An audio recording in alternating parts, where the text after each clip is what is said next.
आपली संस्कृती, आपले संस्कार सदा राहू दे आपल्या सोबत। भारताच्या महान ग्रंथांचे आणि काव्यांचे संपूर्ण संकलन सबस्क्राइब करा तिलक।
उठ दैत्यराज, बाहेर निघ आणि बघ, तुझा काळ तुला भेटायला आलाय।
आज तर मला कोवळं मांस खायला मिळणार आहे.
याच्या पोटात तर पुनर्दत्ताची हाडंही नाहीयेत. याला उगाच मारलं. उगाच नाही, वास्तवात याच्या उद्धाराची वेळ आली होती. तर मग आता काय? काही नाही. आता यमराजाच्या राजधानीत संयमणीला जाऊया. तिथेच पुनर्दत्तला शोधू शकतो.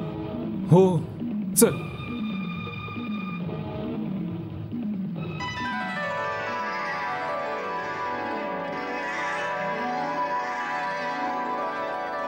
बलराम दादा, हा शंख किती सुंदर आहे.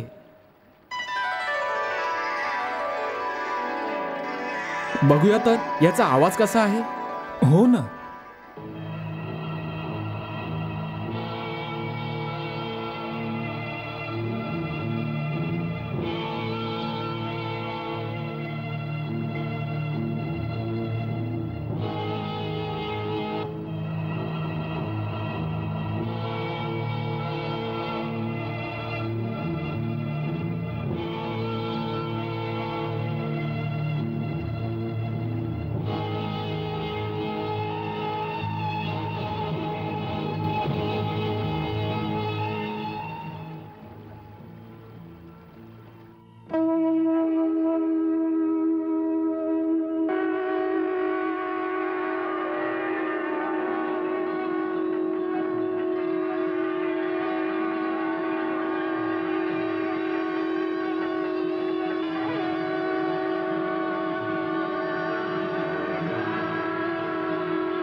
आजपासून हाच आमचा शंख असेल.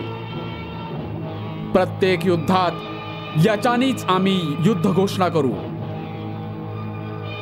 याचं नाव पांचजन्य शंख असेल आणि जिथेही हा शंख वाजेल तिथे धर्माचा विजय होईल.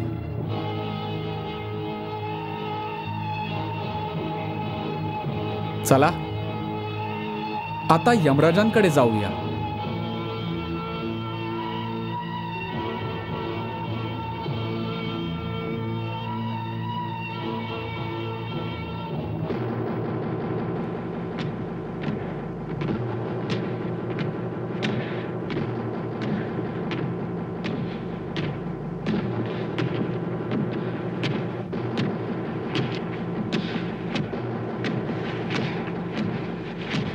हा कोणाच्या पायांचा आवाज आहे चित्रगुप्त?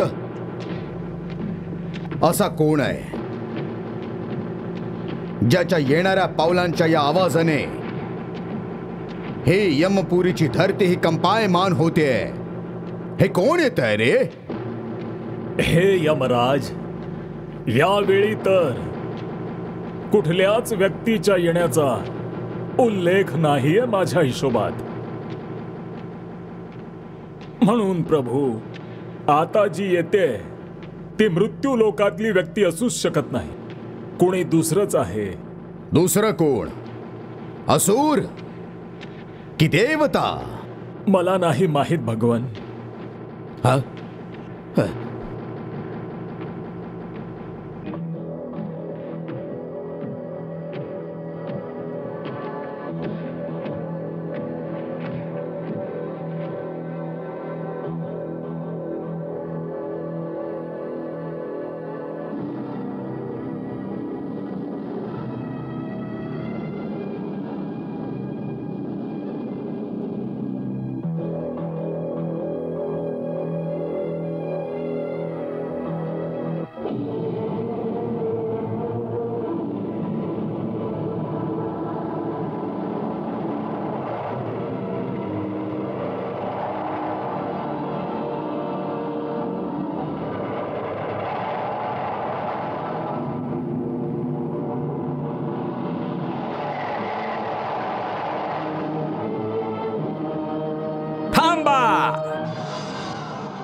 कोण आहात तुम्ही? ज्या यमदूतांनी तुम्हाला आणलंय ते कुठे आहेत? आम्हाला कोणा यमदूताने नाही आणलंय. आम्ही स्वतः आलो आहोत. स्वतः आलात? हे कसं शक्य आहे? तुम्ही या पार्थिव शरीरासकट इथे कसे येऊ शकता? कोणीही प्राणी आपल्या जीवित शरीरासह इथे पोहोचू शकत नाही. केवळ मेल्यानंतरच जीवांना इथे आणलं जातं. परंतु आम्ही तर कधी मरतच नाही, म्हणून असंच यावं लागलं. आता आलोच आहोत तर आम्हाला आत येऊ द्या. मूर्ख बालकांनो, तुम्हाला कळत कसं नाही? ही यमपुरी आहे. मुलांनी खेळायची एखादी जागा नाही. परंतु आम्ही खेळायला नाही आलो. आम्ही तर यमराजांचं दर्शन घ्यायला आलोय. तुमचा हा भोळेपणा बघून मला दया येते तुमची. काय माहित कोणी तुम्हाला फूस लावून इथवर पोहोचवलाय? अरे भाबड्या मुलांनो, तुम्हाला कळत कसं नाही? या पार्थिव शरीरासहित भगवान यमराजांचं दर्शन होऊ शकत नाही. केवळ मेल्यानंतरच जीवांना त्यांचं दर्शन होऊ शकतं. जर मेल्यावरच त्यांचं दर्शन होऊ शकतं तर मग आम्हाला आता मारूनच टाका. पण आम्ही तुम्हाला मारू शकत नाही. का? कारण कोणीही कुठल्याही प्राण्याचा मृत्यू स्वतःच्या इच्छेने जेव्हा पाहिजे तेव्हा करू शकत नाही. प्रत्येक प्राण्याच्या मृत्यूची वेळ निश्चित असते आणि जेव्हा ती ठरलेली वेळ येते तेव्हा काल देवतेच्या आज्ञेने यमदूत त्या प्राण्याचा जीव घेऊन येतात. त्याच्या आधी तर यमदूतही त्याला मारू शकत नाहीत. मग तर समस्या खूपच गंभीर दिसतेय. तू आम्हाला मारू शकत नाहीस आणि मेल्याशिवाय आम्ही आत जाऊ शकत नाही. तर मग एक काम कर, जर आम्ही आत जाऊ शकत नाही तर यमराजांना सांगा की त्यांनीच बाहेर यावं, कारण आमचं त्यांना भेटणं आवश्यक आहे. कसल्या अशक्य मागण्या करतोयस? त्यांना कसं बोलावू शकतो? मग तुम्ही नाही बोलावू शकत त्यांना? नाही. मग जर परवानगी असेल तर आम्ही त्याला बोलावू. बोलवा, बोलावू शकत असाल तर.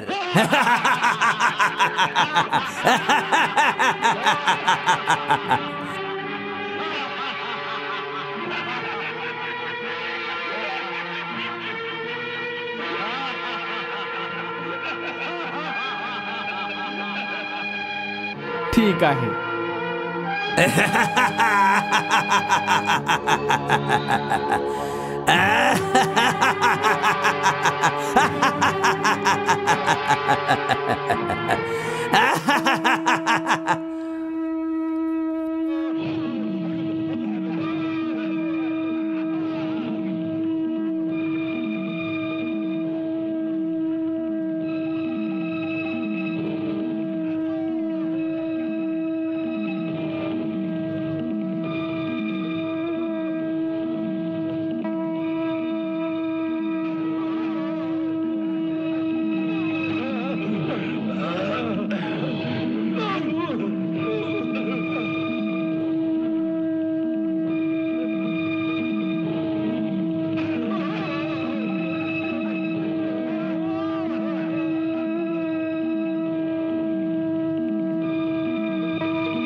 कोण आहे? कोण आहे हे ज्यांनी यमपुरीत येऊन असला उद्दामपणा करण्याचं साहस केलंय? सांगा. त्याला आमच्या समोर लगेच उपस्थित केलं जावं.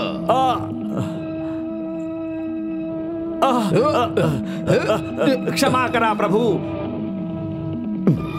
तरुण असे दोन उद्दाम मानव कसे माहित नाही आपल्या पार्थिव शरीरासकट यमपुरीच्या मुख्य द्वारी पोहोचले आहेत.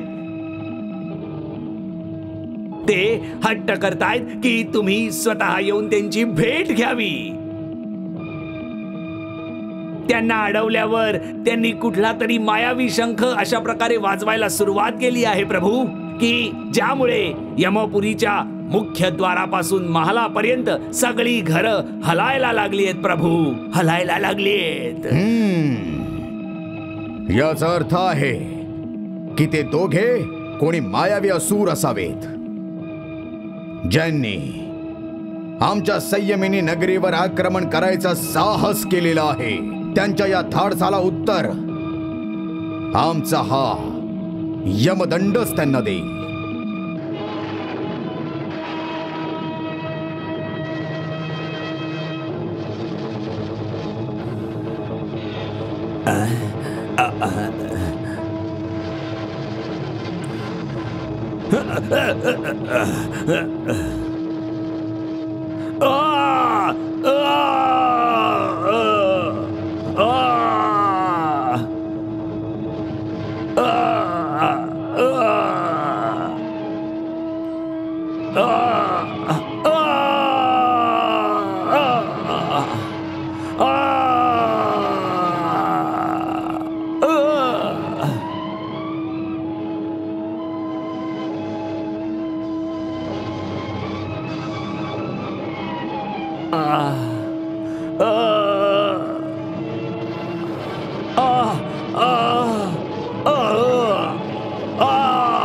हे काय होत आहे?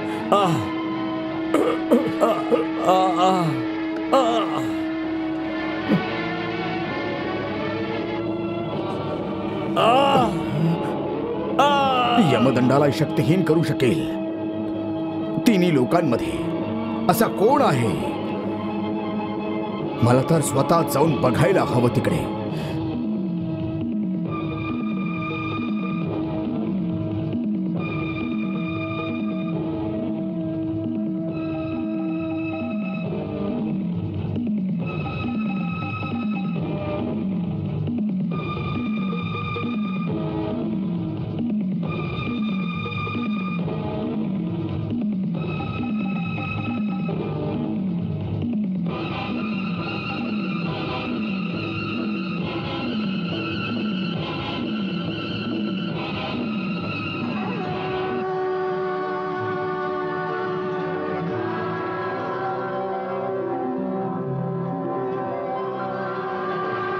प्रभू,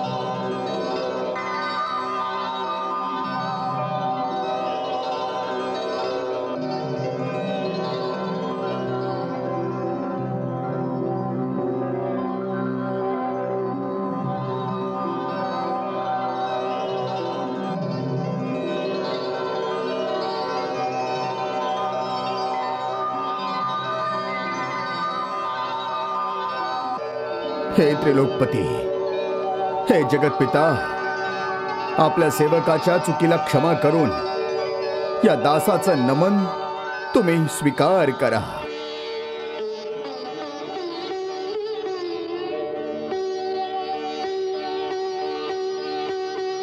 या सेवकासाठी काय आज्ञा आहे प्रभू? आम्ही महामुनी संदीपनींच्या पुत्राला पुनर्दत्तला तुमच्याकडून परत मागायला आलोय. आपल्या कर्माप्रमाणे तो यावेळी ज्या लोकात जिथे कुठे असेल त्याला आणून आम्हाला सोपवा, हीच आमची आज्ञा आहे.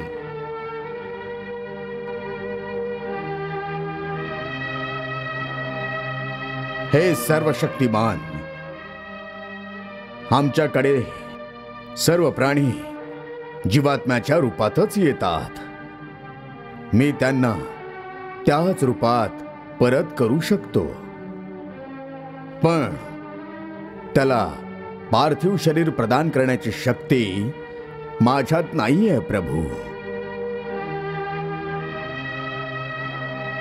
त्याची चिंता तुम्ही करू नका. तुम्ही मला तो जीवात्माच परत करा.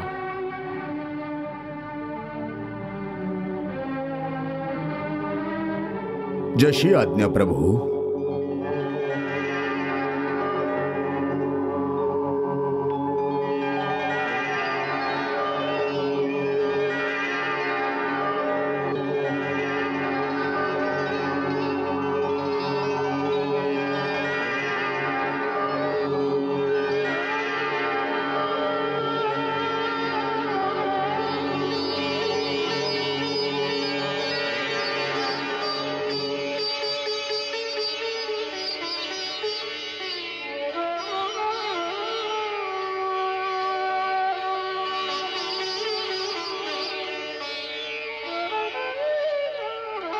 हे महात्मा,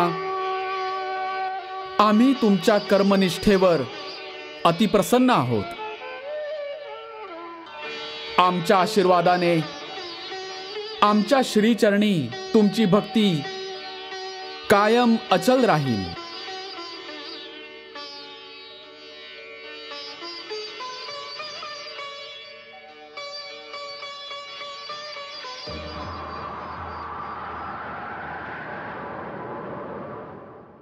गुरुमाता, गुरुमाता, गुरुमाता. काय झालं सुदामा? गुरुमाता, गुरुमाता, कृष्ण आलाय. कृष्ण आला? हो गुरुमाता, त्याच्याबरोबर तुमचा पुत्र पुनर्दत्तही आला आहे. काय? माझा पुनर्दत्त आलाय? काय? काय म्हणालास? पुनर्दत्त आला आहे? हो गुरुदेव, कृष्ण आणि बलरामाबरोबर तुमचा पुत्रही आला आहे. तो पहा.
आई, आई, आई, आई, आई, आई, आई.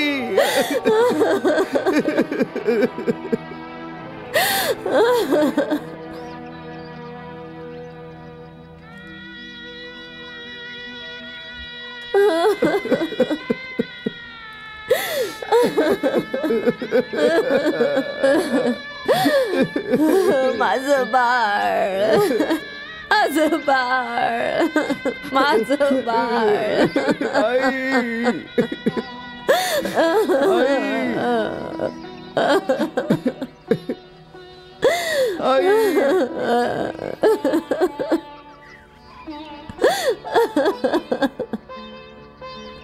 माझं बाळ, माझं बाळ, माझं बाळ. बाबा, बाबा.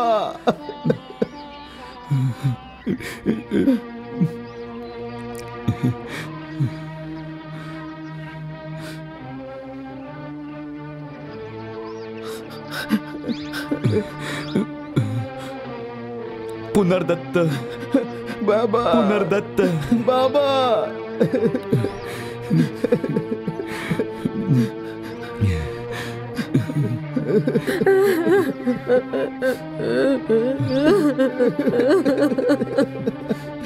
आई, आई, आई.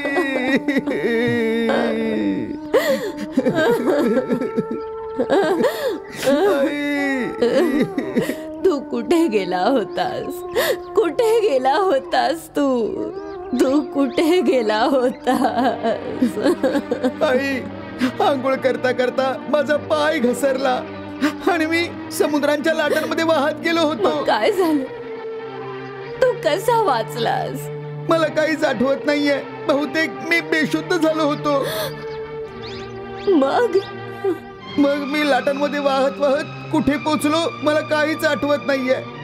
केवळ इतकंच आठवतंय की डोळ्यांसमोर कधी अंधार तर कधी प्रकाश येत राहिला आणि मला काहीच कळत नव्हतं. आणि जेव्हा मला शुद्ध आली तेव्हा मी या दोघांना पाहिलं. ते मला काहीतरी औषध पाजत होते. ते म्हणाले की तुझ्या आई वडिलांनीच तुला शोधायला इकडे आम्हाला पाठवलंय.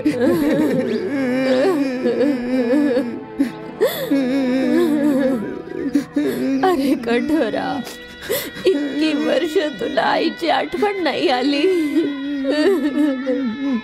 गुरुमाता, गुरुमाता, याला आठवण कशी आली असती गुरुमाता? याची तर स्मृतीच हरवली होती. काय? स्मृती हरवली होती? हो, बऱ्याचदा असं होतं की अचानक मनाला काही ठेच लागली तर मनुष्याची स्मृतीच हरवते. याच्याबरोबर हेच घडलं असेल. अकस्मात बुडण्याच्या भयाने किंवा समुद्रात कुठल्या शिळेवर डोकं आपटल्याने त्याची स्मृतीच हरवली असेल.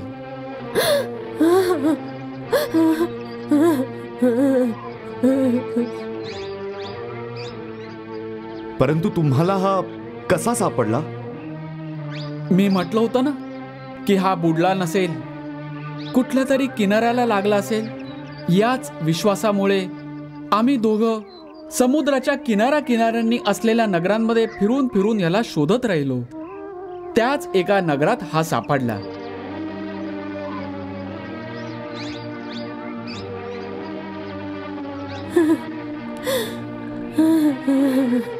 एक काळा माणूस होता ज्याच्याकडे एक काळा रेडा होता. त्याच्याच अंगणात हा रडत होता. आम्हाला संशय आलाच की तो काळा हा गोरा. मग आम्ही त्याला विचारलं की हा मुलगा तुझा कोण लागतो? तो म्हणाला हा माझा कोणी लागत नाही. बिचारा कुठेतरी हरवलाय आणि याला आपलं आधीचं जीवन आठवत नाहीये. मग आम्ही एका वैद्याकडून याची तपासणी केली आणि त्यांच्या औषधांमुळे हळूहळू याची स्मृती परत आली.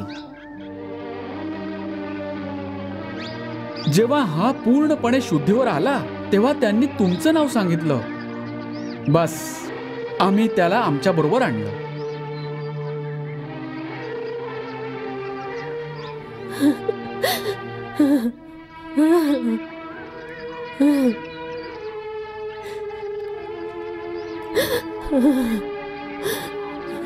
कृष्णा वत्सा, मला नाही ठाऊक की तुझ्या उपकाराचं ओझं किती जन्मात फेडू शकेन. परंतु तू मला एक नवीन जीवन दिलंस. त्याच्या बदल्यात एक ब्राह्मण स्त्री तुला आशीर्वादाशिवाय काय देऊ शकते?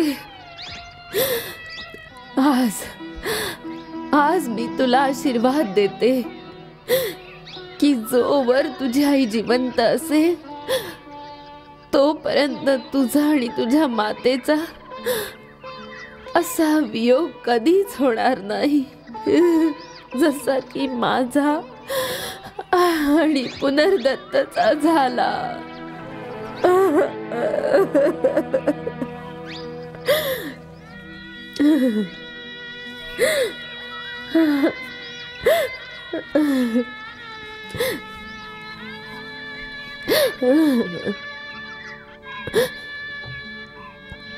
गुरुमाता, द्यायचाच असेल तर कुठला दुसरा आशीर्वाद दे.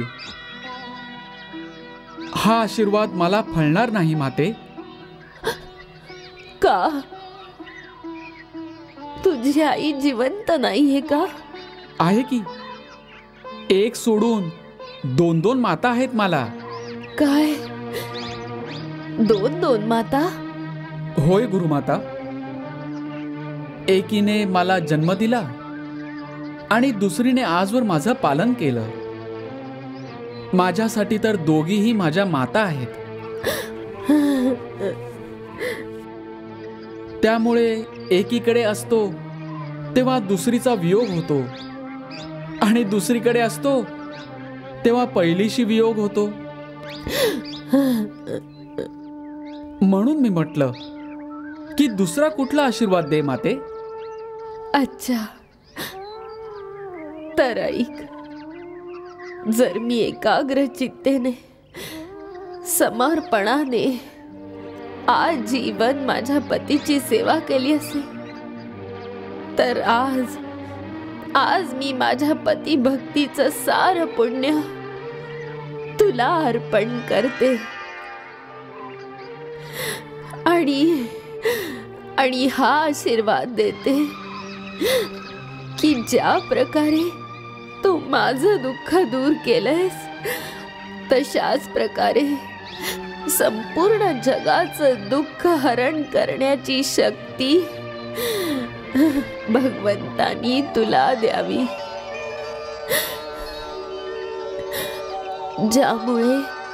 ज्यामुळे हे सगळं जग तुझी पूजा करेल आणि तुझा जय जयकार करेल. तुझा जय जयकार करेल.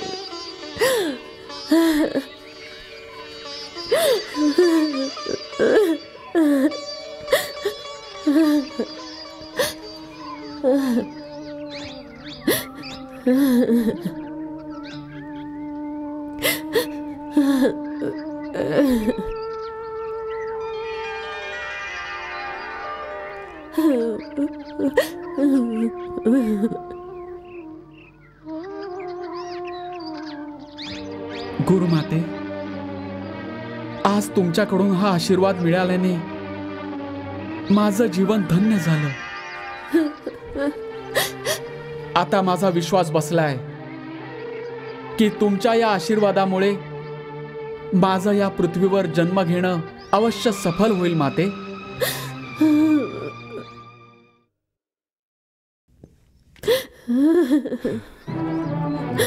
असं म्हणणं तुझी नम्रता आहे कृष्णा. कारण तू आज या मृत बालकाला जीवनदान देऊन हा जो चमत्कार केला आहेस, त्याने माझा विश्वास अजूनच दृढ झाला आहे की तू कोणी सामान्य मानव नाही आहेस, तर कोणी देवपुरुष आहेस,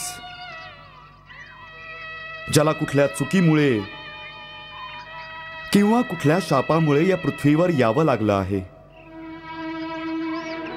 आम्हा दोघांवर तू हे जे महान उपकार केले आहेस, त्याची पूर्ण परतफेड तर मी नाही करू शकत, परंतु आज मी माझे इष्टदेव भगवान शिवांच्या समोर अशी प्रार्थना करतो की आजवर मी जी निश्चल मनाने त्यांची उपासना केली, त्याचं सगळं पुण्य तुला प्रदान करावं. आणि जर तुझ्यावर कुठल्या शापाची छाया असेल तर त्याचा सगळा दंड मला दिला जावा. मी आनंदाने त्याचा स्वीकार करेन.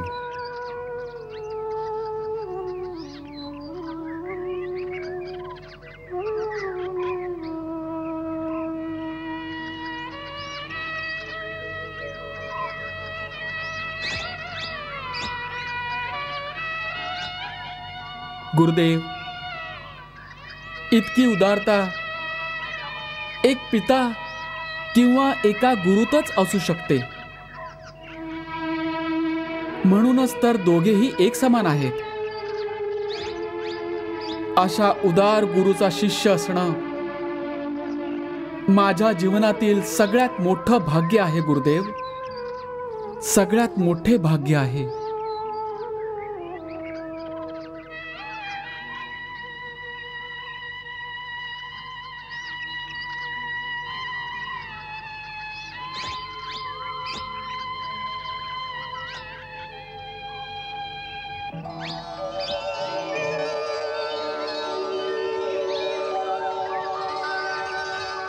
कृष्णा